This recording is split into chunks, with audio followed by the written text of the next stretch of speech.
بسم اللہ الرحمن الرحیم۔ السلام علیکم ورحمۃ اللہ وبرکاتہ۔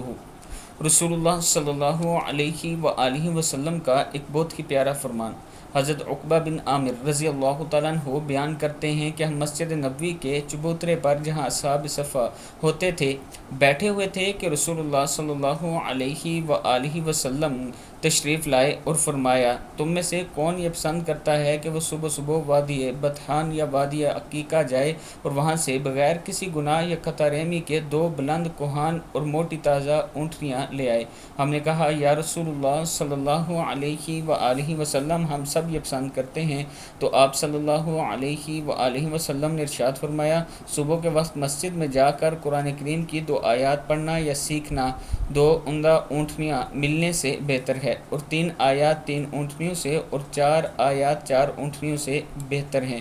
اسی طرح جتنی آیات پڑھو گے اتنی ہی تعداد میں عمدہ اونٹنیاں ملنے سے بہتر ہیں۔ صحیح مسلم کی حدیث ہے۔ میں اپنے دوستوں سے گزارش کروں گا کہ صبح کے ٹائم مسجد میں جا کر باجماعت نماز ادا کر کے قرآن پاک کی تلاوت کیا کریں۔ السلام علیکم ورحمۃ اللہ وبرکاتہ۔